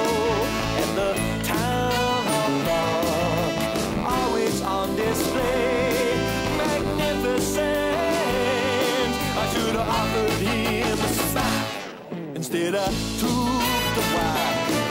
The whack, the whack, the whack, the whack, the whack, the whack, the whack. All right, thanks, Pete. That was Dwack from Pete Eastmere, and we're back here. We have Trevor Coverco joining us, and Trevor, welcome to Liquid Lunch. Thanks for having me, Hugh. You have some talented guests.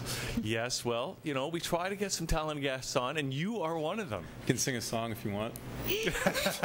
But do we want that? Is that something we want? You might, your audience doesn't. Yeah. Well, that's not what we, you know, not all our guests are musical, and of course you're doing something with e-learning, right? That's right. I'm the co-founder of a tech startup in education, and what we do is provide online education for the masses. So right now education is going through a revolution, just like a lot of other industries like publishing have, and it's really exciting to be a part of this amazing opportunity. And what we try to do is make it easy for individuals and schools and everything in between, like learning academies and tutoring franchises. We give them an easy way to teach classes online. Okay, so that's interesting. Do you focus on a specific age range? For us, we just want to provide good technology for our clients. Oh. So we just give them the tools they need to deliver live classes, and then it's up to them who to teach. So you don't develop the educational program then? That's right. You just do the technology or the software, the platform for the educational program to be delivered? Is that the idea? Exactly. So you enable and empower curriculum creators? Yeah, we're a vendor, so we work with our clients closely, and we give them their own custom web page. We let them schedule classes, take payments, acquire students, and we do it like in an end-to-end way, so it's really logistically easy to do. So let's talk about your technology for a minute. Can you kind of paint us a picture about what it is and how it works? So you know, people out there that are checking out this interview right now, maybe they're looking for an e-learning solutions. Can you kind of give us a gut feel of what this is to be using your tool? We have a really cool synchronous platform. Synchronous just means live. Okay. And we think that's really the key in online education in the future. Okay. There's a lot of great sites that do videos and forums and quizzes, but we think it's really important to have that real-time human interaction and engagement. That's really the key to learning. So what we've done is built a virtual classroom that supports dozens of students. And they get their own webcams, their own audio stream, and they can share content all in real time as if they're in an offline like share files classroom. And that sort of thing. Exactly. So we're trying to capture the experience of a real live class, like you're in school, with all the added benefits of being online. So what could be cool? I'm just trying to envision this here, but I mean, increasingly, like for example, you know, I got my computer hooked up to my big screen TV at home, right? So in a sense, you could be doing this. I'm guessing, like if you had a great big TV at home, covering one wall of your living room, that could be your classroom.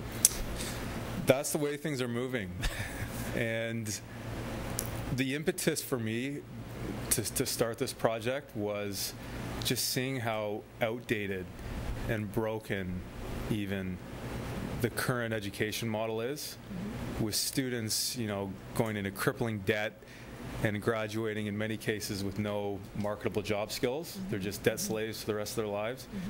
And well, that's the idea, though. That's what we're trying to achieve. We need to create more debt slaves. It's not pretty, and there's this incestuous relationship with student loans, especially in the U.S. It's just completely out of hand, and the government underwrites loans just like they did with housing in the subprime market. So no matter what subject you take, just like no matter how likely you are to pay off your mortgage, you get a loan and you can spend it however you want. And that's drived up tuition prices, and the quality's plummeted. And the bottom line is the whole system needs to be reinvent it. Well, it's almost like what you're talking about. It's like, I mean, people have been talking about the public education system is broken for a long time now. And it's almost like who needs the state to provide education? Yeah, I've been following some of the guests you've had on before, and I subscribe to a lot of the ideology that, you know, why do we need to have a centralized school system? You know, my phone isn't provided by the government. It's a private organization that can cost effectively build a good product, and I think education should have the same market forces as well. Well, I mean, just even the idea that, sorry, Sandra, but I mean, kids growing up today, most of the stuff they learn, they probably learn more outside of the classroom than inside of the classroom. I mean, that whole teaching model is based on a technological environment that's probably at least 100 years old. Education hasn't changed, it seems, in hundreds of years.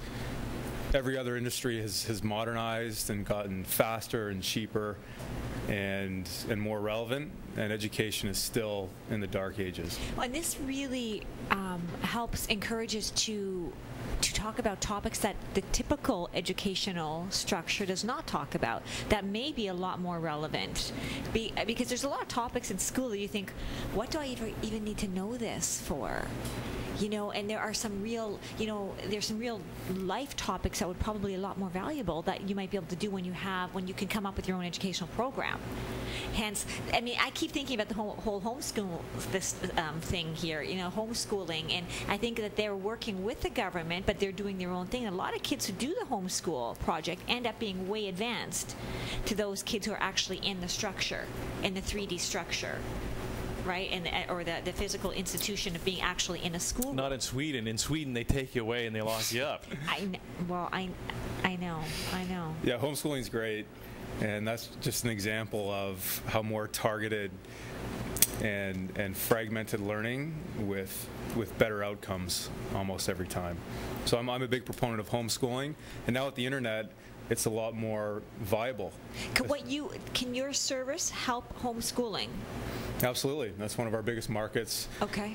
You know, small rural communities where there's a long commute to work, and, you know, parents who aren't really jiving with the curriculum that public schools kind of jam down student throats. Okay. They can just log on and teach virtual classes. And we've set up a marketplace to make it easy for students and teachers to connect. So if you're an educator or an instructor and you have a skill that you want to monetize, then you can teach on eProf.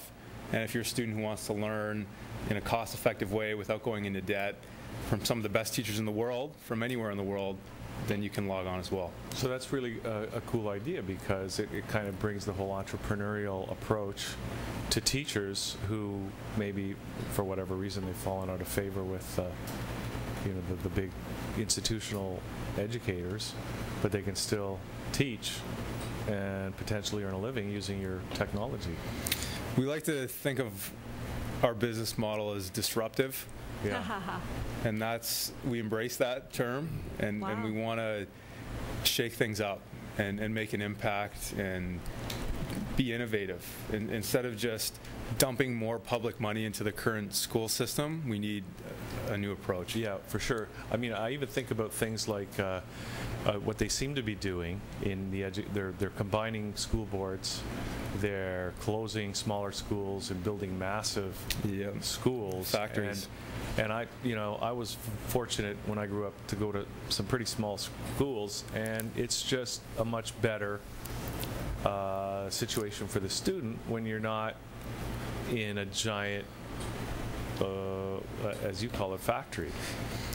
Just the other day, a friend of mine started a company called Bitmaker Labs, and it's a private vocational school that teaches students software programming and development.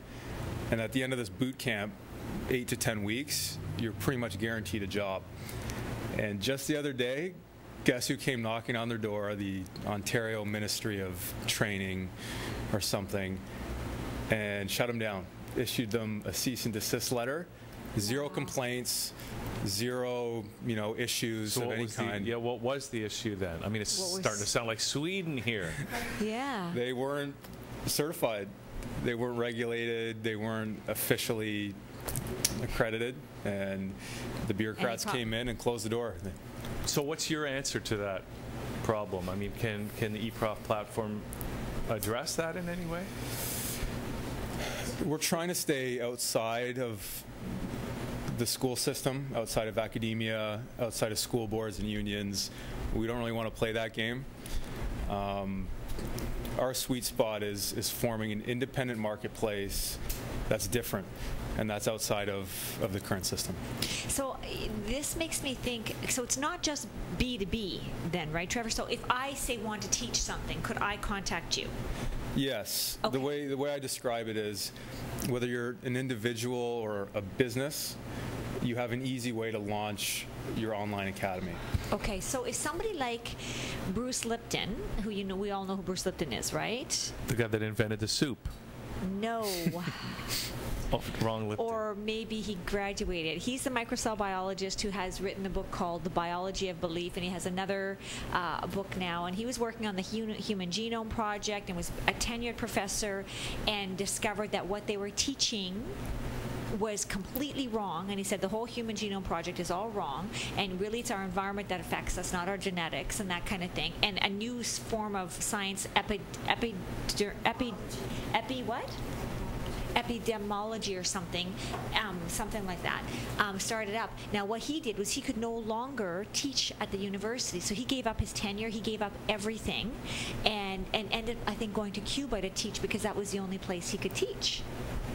So could he have used something like this? Yeah, absolutely. We would embrace those kinds of profiles, really charismatic, intelligent people who have something new to talk about. Yeah, and maybe they've been ignored by the school they used to teach at or whatever, but we're going to let the students decide who the good teachers are. You know what's great about that is because that whole book, that whole concept, the long tail. Yes. Are you familiar with that? Well, what this enables, because you can aggregate micro niche demand for micro subjects over the entire globe, right? So you can create a market for a particular micro niche subject that you would not have been able to find that market before. Yes. With the internet. So it's pretty cool. I don't even know what the long tail is. Okay.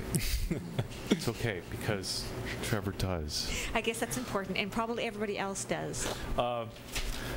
So here's my question for you, Trevor, is, like, how did you get into this? Like, what did you go to school for? What got you passionate about using technology to help educate? I was a student. I went to Western, a pretty typical path. Prior to that, I was actually an athlete, and had to kind of change gears. So finished my degree. And what did you get your degree in? Business. Okay. So that's where I met my team, who ended up being the co-founders of eProf. And we just saw, like, firsthand on the ground level, all the problems with education, especially higher education. Yeah. And I love the school I went to and really appreciate the things I got out of it, but we saw so much opportunity and so much room for improvement, so many inefficiencies, and that's what inspired us to actually do something about it instead of just complain. Yeah. Okay, that's... When did you start this up? We're about a year and a half now, so we're still a startup. Education is actually a pretty hot space right now. When we started, it was a bit of a liability to be in education, and investors would kind of think we're not-for-profit because no one ever was a successful venture in this space. But that's kind of changed now, and this is a great, active ecosystem for innovation, and we're happy to have good timing in this. So, Trevor, for the people that are watching this right now, we're going to give the website out for people that want to get in touch with you. But ideally, what kinds of people or companies or organizations should think about getting in touch with you guys? If you're an expert in a field and you're tech savvy and open-minded, then go to eprof.com and you can sign up. We're actually relaunching a major redesign at the end of this week, so stay tuned for that. And if you want to contact me directly, my email is trevor@eprof.com. And I always love hearing from different people about what we can do better. Okay, so that's just eprof.com, no dashes or nothing. Yeah, that's it. eprof.com. Well, it sounds like a great project. And no wonder you're talking to Phoenix. Now I understand where you guys may have connected. Because she's all about education, right? Yes, free class. Yes, yeah. Got to get her on next week. That's a great idea. It's a great idea. Good for you guys for... Actually, I'm looking, I want to check it out myself because who knows, there might even be some crossover for some of the stuff we do here at that channel. So, Trevor, great to meet you and great to have this conversation. All the best. Good luck. Love to have you back sometime. Good luck. You know, and thanks for your patience today getting on. It was my pleasure. Thank you very much. And maybe we can talk maybe another year from now and see how it's going, because it is just a startup and we can kind of go with you guys as you're starting up. Yeah. It might be nice to do that. We're either going to be really big or crash and burn. So. But you know what? That's okay, because both are learnings, right? Doesn't matter. No, it's not okay. Yeah, it is. It's not okay. Because the most successful people in the world have failed before they became successful. No. So you'd be in very good company. I do not accept that. Okay, we're going to take a little break. Trevor, thanks for doing this again. Here's what we got. We got some video of the floods in Calgary. I can't believe how bad it is I know, in Calgary. It's like tsunami-like, eh? We're going to check it out right now. We're going to come back with Cheryl Hotchkiss from World Vision and talk about the campaign No Child for Sale as Liquid Lunch hits the home stretch. We'll be right back. How thick the cloud cover is and how dense those clouds are, and dark, just doom and gloom out here, and it's no different on the streets, unfortunately. Pauline, from our perspective, it looks like much of downtown, some of these streets completely covered in water, yet we're seeing traffic. Any indication? I mean, I would hope those are emergency vehicles, but I doubt it. Yeah. Where are these people finding a way through the city? You know what, I think because there's a limited number of emergency services available, and because they are trying to deal with some of the bigger issues, they're not able to block all of the little side streets. We're flying over downtown right now, and I can see some people are using just those tiny little routes that aren't normally used so that they can maneuver their way in and out of downtown. But as you can see, as we fly over the East Village, it's completely submerged in water. It is not safe to be on the roads right now. It is not smart to put your vehicle through all this mucky water that has debris floating in it from how fast the river has been flowing. It's just, you really, really need to stay home, and we're just not seeing that right now, which is really unfortunate. Pauline, I'm not sure if you can, but if you could give us kind of a zoom in back towards the East Village. There is a construction site there. They are building high-rise condominiums, and so they have dug way, way down deep to build the foundation. You can see a crane there. That is a huge pit. Most of the time, that goes down several stories, and it is filled with water. It's nearing the top. Simply a huge pit of water. There she is zooming in for us. That's a construction site, and the water just keeps pouring in. It's amazing. And it's dirty, fast-moving water. Full of debris. We don't know you don't even there. know what's floating in there, right? No. That's a really good point, Amber. And that gives added power to the power of the water. It can take even more stuff out as it rushes through if you've got trees and logs and rocks. And well, Jordan was mentioning that earlier. When you looked at some of the shots downtown, you could see from Pauline's shot the currents and the swirling that's going on, but you're saying down on the ground you don't really recognize that, and water that may only be not even up to your knee, you think, oh, fun and games, I can make my way through here to check out the action, but that can be really dangerous. It's all the force behind it, right? There's all that water behind it working together as one unit to really create a kind of a hydraulic system that has the force to push cars that weigh well into the 3-4 ton weight class. So it has power. Water has amazing power to do that.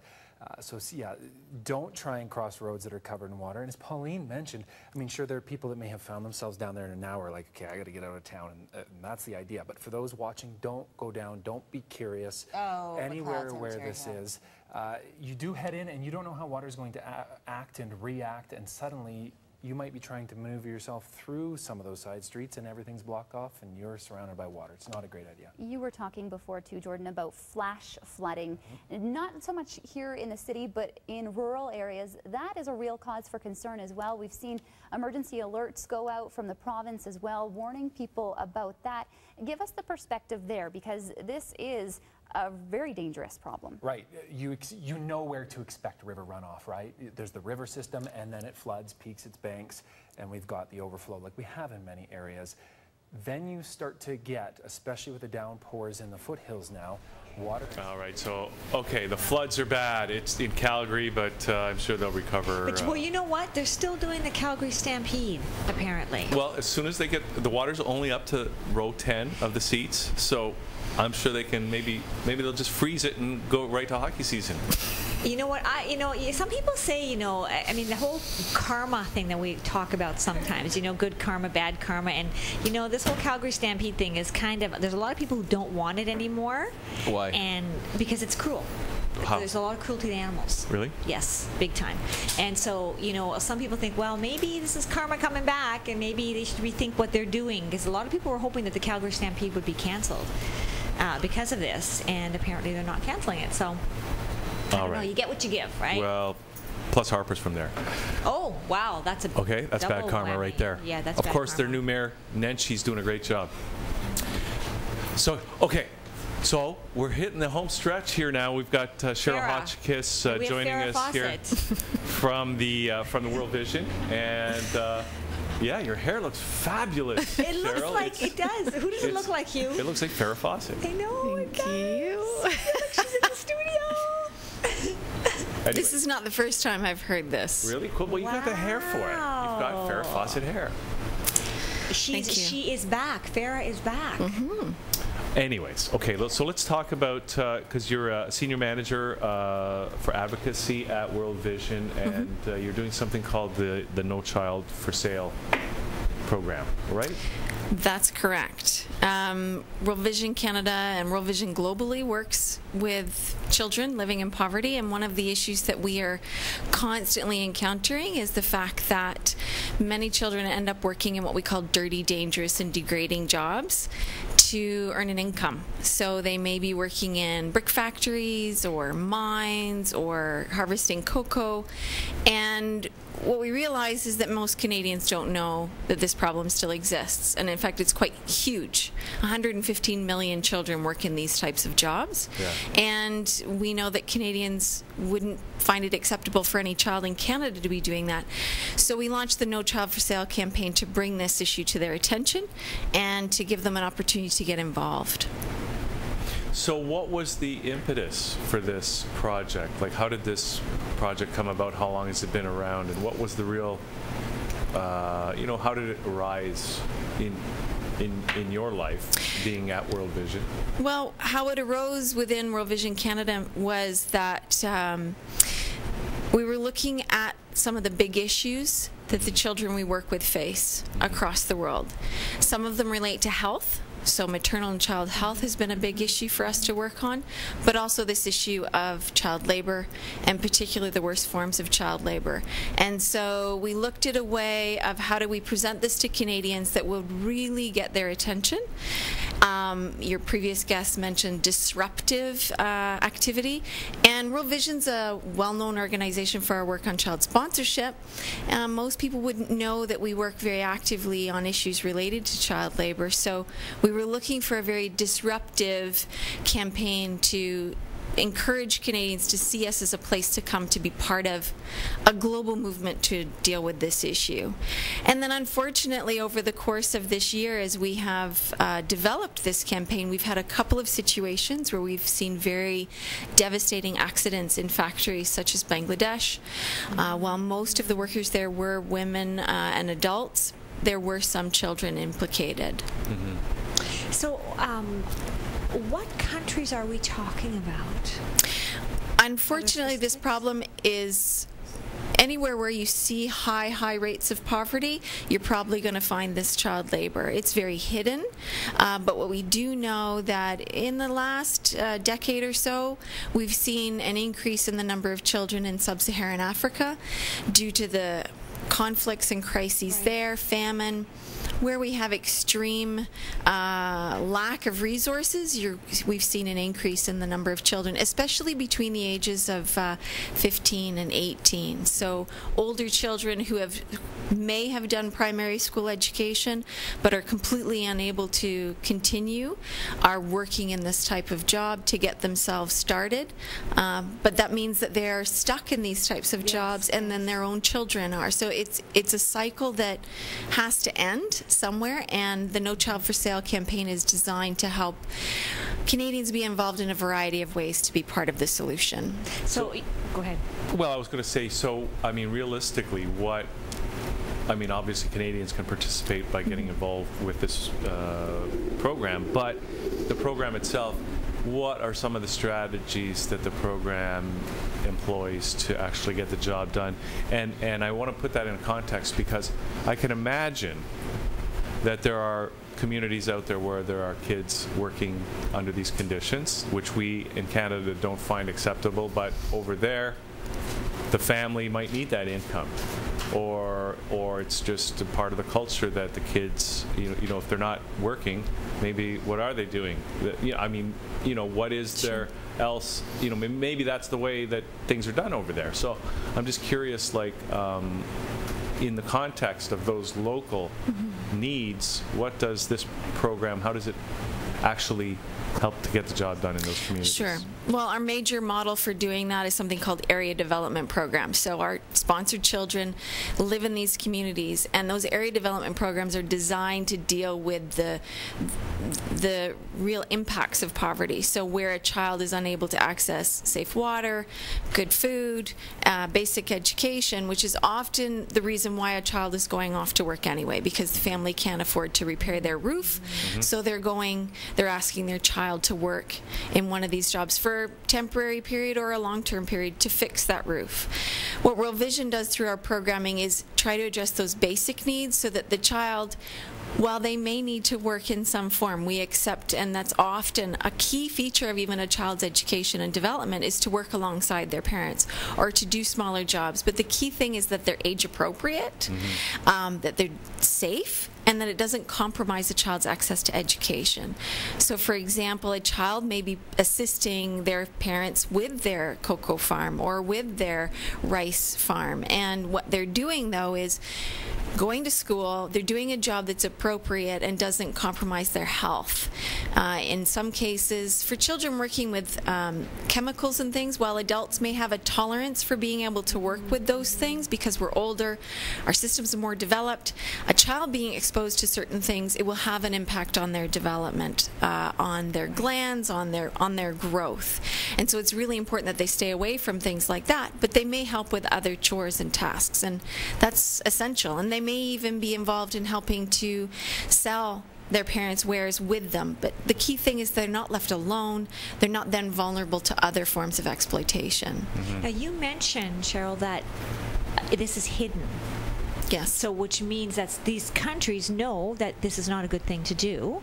So do you find that it's hard to actually get in there? How are you welcomed? Do you find it's hard to actually get in there to try and make a difference then? Because they don't want us to know about it, right?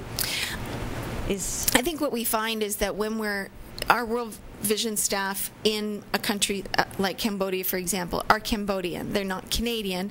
They work in the community. They're known in the community. They're known to community leaders. And what they bring to the community is a solution to a problem. So they're very welcoming of the staff. I think they are concerned when we come to gather stories and information about the problem, because they're not happy about it, and it is illegal. We do know it exists, though, and that it's not just the community's problem to solve, it's their own government's problem to solve.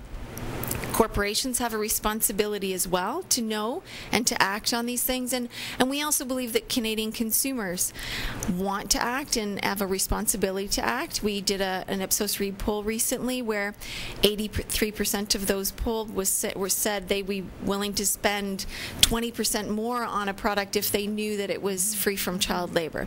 So we think that consumers want to know, and they want to know that the money that they're spending on a product is not hurting a child down the road, which is another focus of our campaign, which is encouraging Canadian companies and the Canadian government to start to make supply chains transparent. So as with the situation we saw with the factories in Bangladesh, we all became very aware of what companies were implicated.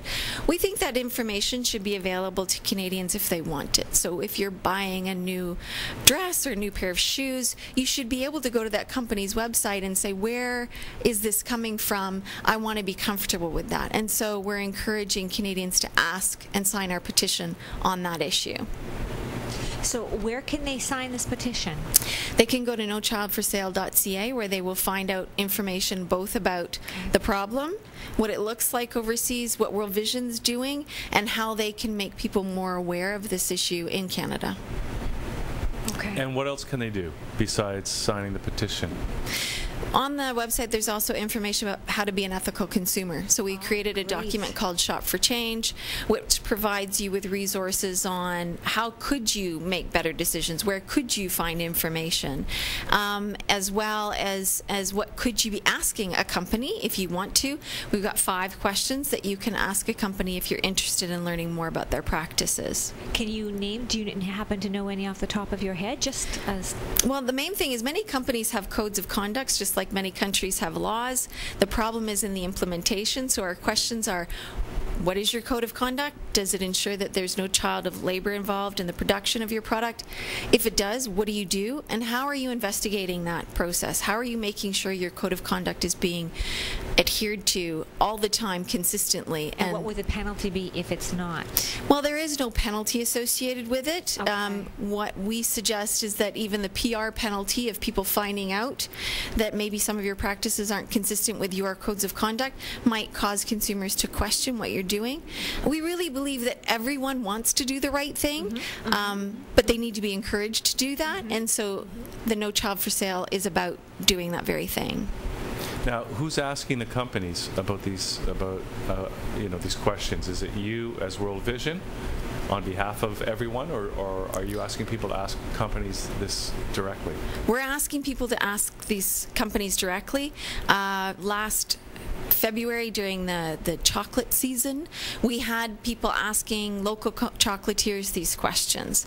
So we really think it's the most important for consumers to be asking these questions, but we're also wanting to engage in dialogue with companies to ask these questions ourselves and doing our own research around this to see what the best practices are. For example, in California, the government there passed a law saying you have to have totally transparent supply chains, which has resulted in a lot of good learning about what it takes to do that, and we are talking to many of the players that were part of that to learn what they've done to see what can be applied here in Canada.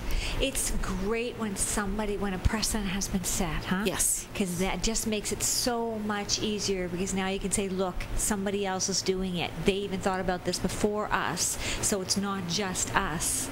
So that must make it a lot easier to try and get your foot in. It does, because as I said, companies have codes of conduct, countries have laws, but what really matters is if they're applied and adhered to, and that's where we're concerned, and that's where the experience of California and the companies there, like Safeway, for example, has done extensive research into their supply networks and learned a lot of things that they didn't know. Not necessarily that there was child labor involved, but learned how dependent they were on a huge network of large and small contractors and subcontractors that you really don't know a lot about where your stuff comes from, because it can change very quickly. So do you think, when I buy something and I look on the tag, it'll say, made in China or made in India or made in Bangladesh or Indonesia, I'm not even sure what the actual name of the company is, because it can be very confusing with all the little graphic designs and things that they have. But gosh, if I were to look at that company, if I could find a company name and look at it, would I have any sense of, because I wouldn't even think about the conditions that my T-shirt that I bought at Walmart or whatever was made in. So how could what could I do outside of like to educate myself, besides just an everyday person who doesn't even necessarily know about World Vision or is not involved in that? I mean, what can we do? Because I think there's a lot that we don't know. The more you're telling me, the more I'm thinking, wow, I had never even thought of that. No, and that's the very point. You would have a very hard time finding that information. We found a couple of websites in our Shopping for Change document. One is called thegoodguide.com, and there you can actually sort of set up a search, and they have a system of rating companies on a variety of criteria, child labor being one, that will give you a little bit of information about a particular label, not necessarily a specific shirt. Okay. There are some companies who are now engaging in tagging their products so that you can use your smartphone to find out where that product came from. And I'm certainly hoping that we can be part of an effort to expand that. There are other resources like Fair Trade Certification or Rainforest Alliance, Little Green Frog, and something else called UTZ, Good Inside. Those are third-party certification processes that go in and look at a company's operations and their supply chains and verify what they're saying and that they're following the fair trade criteria, for example. Wow, that's okay. That would be good to know, actually. Really good to know. Okay, Cheryl, so I know you got to get rushing back to the office, and we got to wrap the show up anyway, but so let's make sure that we give people a path to take away from the show here today where they can make a difference. So one thing, obviously, they can go to the nochildforsale.ca. And do you want to just recap anything else that they can do? On that site are a number of action opportunities, a social networking opportunity to learn what your Facebook, what good you can do via your Facebook profile. There's lots of tweets that you can use. So any number of ways that people share information with their friends and family is available there. And of course, the petition is right there on the homepage as well, so that people can be part of this effort in an ongoing way. So if nothing else, at least go and sign the petition. Yes. If nothing else. Absolutely. nochildforsale.ca. And do you want to give out the World Vision website as well for people that just want to? It's just worldvision.ca as well. Okay. And if you remember one of those, you can get back and forth between the two quite easily. Well, thank you for undertaking such a huge project. Thank you. A huge initiative. Thank you. Okay. Cheryl, thanks for doing this. Thank you so much. You're welcome. So that's the show today, Sandra. Wow, that went fast. It went fast. Yeah, I still got the polka dots in my head. Well, there you go. So let's just go with another Pete Eastmuir track. Okay, and, speaking of, okay. And that'll be it. All right. Until the next time. Well, actually, we're going to be back Thursday this week. I didn't tell you that yet. Okay, stay humble. Anyway, that's the show. Thanks, everybody. We'll see you Thursday right here on thatchannel.com. See you then.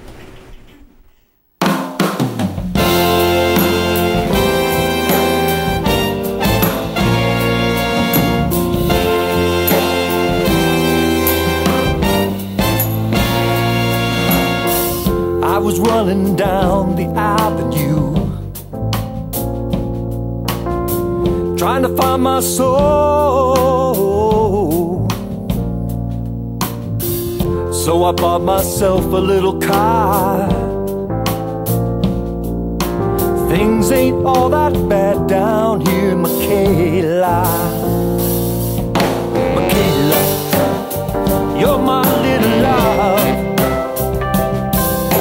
Walking on the moon, Michaela. It's a pretty cold night, Michaela, without you.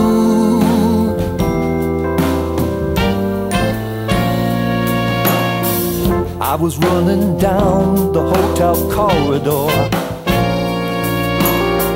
when I tripped in the sky open, I hit the floor. I was running back to you, but time doesn't stand still, Michaela. Michaela, you're my little love. I'm walking on the moon, Michaela, and the stars are so bright, Michaela, but it's so cold without you.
was running down the avenue. Michaela,